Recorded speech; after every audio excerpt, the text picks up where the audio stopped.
vamos começar falando de Cruzeiro. Eu estou recebendo o Fred Teixeira, que hoje traz para a gente as informações do Cruzeiro, que abriu o treino mais uma vez à imprensa. Obrigada, valeu. Acho que eu vou agradecer todos os dias, porque o restante não abre, né? E o Cruzeiro tem feito isso com uma certa sistemática, né, Fred? E é importante para a gente ver né, como é que eles estão ali, sentir algumas coisas, mas faltou gente hoje. Com certeza, Dimara. Boa tarde para você, para o Lélio, para todos que nos acompanham. O treinamento do Cruzeiro aberto à imprensa vem sendo uma frequente desde que principalmente o Pedro Lourenço assumiu a SAF do Cruzeiro. A promessa de que pelo menos de 2 a 3 vezes durante um mês o Cruzeiro abrirá os treinos. E isso tem sido feito, ao contrário da grande maioria das outras equipes, não só aqui de Belo Horizonte, como do futebol brasileiro como um todo. O pessoal aproveitou a época da pandemia e depois nem retomou mais os treinos abertos. O Cruzeiro não, está retomando isso gradativamente. E hoje, no treino aberto do Cruzeiro, a grande ausência ficou por conta do argentino Álvaro Barreal. Ele não treinou, não foi para campo para fazer as atividades com os demais companheiros. A gente procura no Cruzeiro, saber a informação. O Cruzeiro diz que, a princípio, a situação do Álvaro Barreal não preocupa. Já era programado que ele faria apenas treinamentos na parte interna do Cruzeiro. Quem está no nosso YouTube está acompanhando aí também as imagens do treino de hoje. Se não teve o Álvaro Barreal, também não teve Rafa Silva, outro jogador que está entregue de novo aos cuidados da fisioterapia. Voltou a sentir as dores na coxa, também não participou do treino. O grande problema é exatamente esse no setor ofensivo. Cruzeiro, para o duelo contra o Corinthians, já não terá Caio Jorge e Gabriel Veron, que levaram um terceiro cartão amarelo e estão suspensos para essa partida. Com tantas baixas assim, quem que pode aparecer, inclusive, pelo menos com opção no banco de reservas? Os garotos da base. Kaique Kenji e Teves participaram normalmente do treinamento, podem ser opções para o técnico Fernando Diniz. Se teve baixas, também teve retornos. A gente acompanhou lá na Toca da Raposa o Wallace em campo. Olha. A gente tem que lembrar que o Wallace ficou de fora da partida contra o Criciúma porque foram feitos exames que detectaram que o jogador estava com elevada carga e poderia vir a sofrer algum tipo de contusão. Por isso ele foi preservado. Não participou, inclusive, do treinamento de ontem na representação e hoje sim voltou a campo. E aí entra aquela questão: aumenta a concorrência para uma posição de volante. No último jogo, Lucas Silva foi titular e teve atuação até elogiada. E aí? Quem é que assume essa vaga? Volta o Wallace, Lucas Silva? Ou os dois podem jogar, já que o Matheus Pereira não está? Fica essa interrogação também, Dimara. Com certeza. Aí a gente está falando, obviamente, do jogo do Corinthians, que acontece dia 20, aí sim, dia 23, a final da Sul-Americana. Acho que ele deve fazer isso, né, Lélia? Ele não vai no jogo do Corinthians colocar aí quem ele pode perder numa situação aí, né, pra final, não é possível, né? Um jogo no horário péssimo, né? 11 da manhã, delícia. Mas muito bem-vindo para nós do Barba, né? Porque não vamos trabalhar na quarta-feira pela manhã.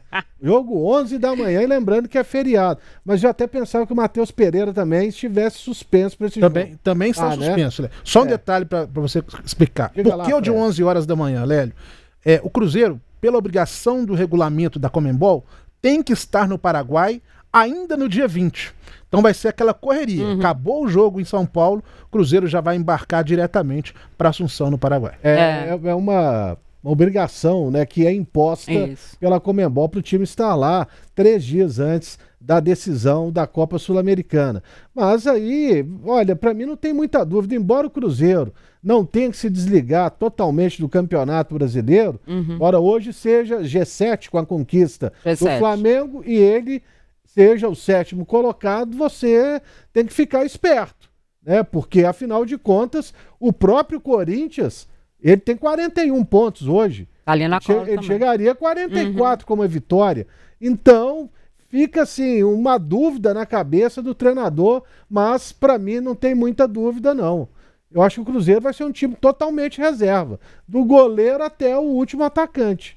Porque tem que preservar, e a chance não só de se conquistar um título né, que seria muito importante, maravilhoso, com premiação e tudo mais, podendo chegar a 53, 54 milhões de reais, é também a classificação já direta para a Libertadores. Então é isso que o torcedor está querendo, comemorar um título que ele não comemora há 5 anos. É mais, não? 5. É 5? É, porque de 2019 ele foi campeão mineiro. Ah, sim. Ah, tá. Um título de modo geral. De modo geral. Título internacional, não. É internacional, acho que é 9 anos, né? Exatamente. Internacional 9 anos. 9? É. Pra mim era até mais. É 9. Né? Lá no Cruzeiro, ninguém oficialmente fala abertamente de colocar time em reserva. Mas, ao que tudo indica, raríssimos serão mesmo os titulares, como o Lélio comentou aqui. Agora, será que o Cássio não vai querer jogar contra o Corinthians? Não sei. Pra ele vai vir a calhar. Acho que é desnecessário ele enfrentar uma pressão dessas. Também acho. Melhor coloca não. De decisão e ele também não estava tão bem assim, né? A questão que ele teve alguns treinamentos, inclusive na semana anterior, antes da folga, né? Ele ficou afastado de alguns treinos, fez algumas atividades à parte, então talvez seja um momento também. Ele chegou a reclamar de dores, falou que estava no limite, teve até aquela conversa que foi flagrada com o Rogério Ceni, né? O Rogério falou, olha aqui, meu filho, você conversa com eles, não vai no seu limite, exatamente, né? Não sei o quê. E ele teve aquele lance contra o Criciúma que ele quase machucou o tornozelo. Foi, também. Foi. Então, precaução nesse momento. É melhor não, tá? De uma final, né? Toda precaução é muito bem-vinda. Agora, não há como negar, gente. Os jogadores falam que o foco tem que estar dividido no momento, tem que pensar primeiro no Corinthians. Não tem como. O foco é sim na grande decisão. Claro que eles vão falar isso até em respeito ao adversário, o Corinthians, em respeito ao peso do Brasileirão, mas não tem como negar. E claro que tem também aquela ansiedade.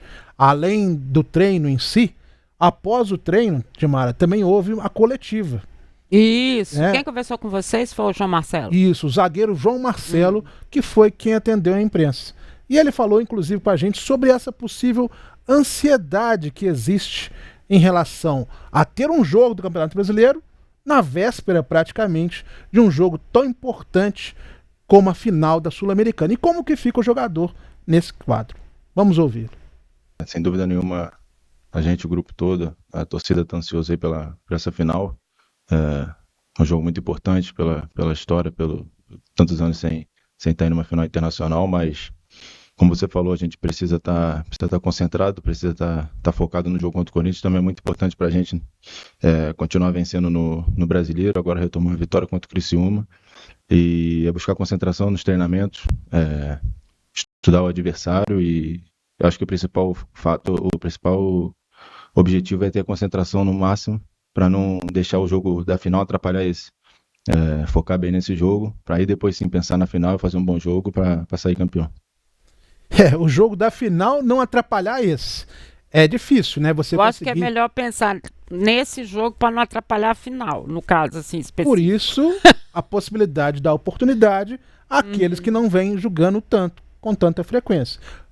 Os garotos da base, o próprio Lucas Silva, que vem jogando menos, às vezes pode ser uma opção. Outros atletas como Ramiro, Matheus Vital, que também atuaram pouco na temporada, podem aparecer. O Anderson como opção no gol, Kaique como lateral esquerdo. Então, existe sim elementos no elenco que o Fernando Diniz pode utilizar. Mas é claro, a gente fez as imagens, a gente teve presente no treino aberto, mas não foi totalmente aberto, não. Imagino. Em determinado momento, nós fomos convidados a nos retirar para ir para a sala de coletiva, esperar até o término do treinamento. E aí sim, o Fernando Diniz deve ter montado o esboço da equipe que ele vai colocar em campo. Enquanto a imprensa estava presente, foi um rachão ali, atividade em campo reduzido. Na verdade, rachão não, uma atividade em campo reduzido, onde os atletas tinham que trocar passes rapidamente e finalizar, mas sem formação de equipe titular ou reserva.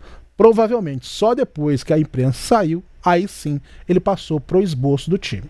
Agora, o João Marcelo também falou de um outro assunto que é muito importante. A gente está fomentando isso aqui durante a semana toda, a questão da violência nos estádios. A gente viu o que aconteceu no final de semana, infelizmente na Arena MRV, na decisão da Copa do Brasil. E ele falou sobre essa questão da segurança, como os jogadores enfrentam esse risco a qual eles estão expostos também. Vamos ouvir.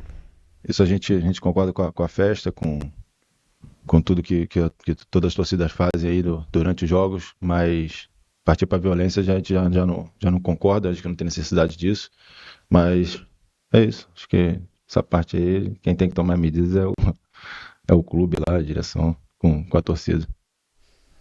Respondeu, né? E também uma resposta tranquila de se fazer, porque eles passam por isso também, né?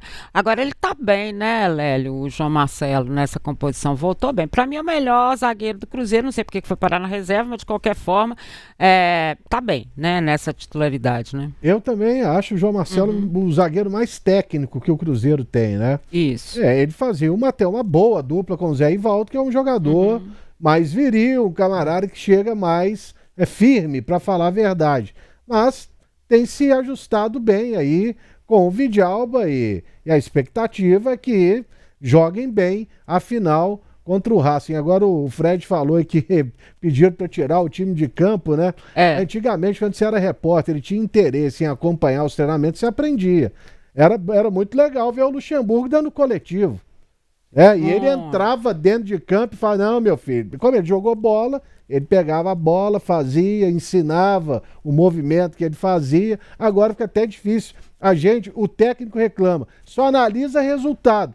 Mas é o que a gente tem para analisar, a gente não pode ver o treino. Eu já falei isso, não tem nem como salvar ninguém, porque a gente não sabe o que tá pedindo. Exatamente. Por exemplo, hoje, na parte que a gente estava presente, quem comandou a atividade não foi o Diniz. Foi Eduardo Barros, que é auxiliar do Diniz, mas essa atividade que é muito mais 2 toques, uma finalização, não é uma atividade tática propriamente falando. Então, essa parte a gente ficou, vamos dizer assim, aparado para poder participar, para poder não acompanhar.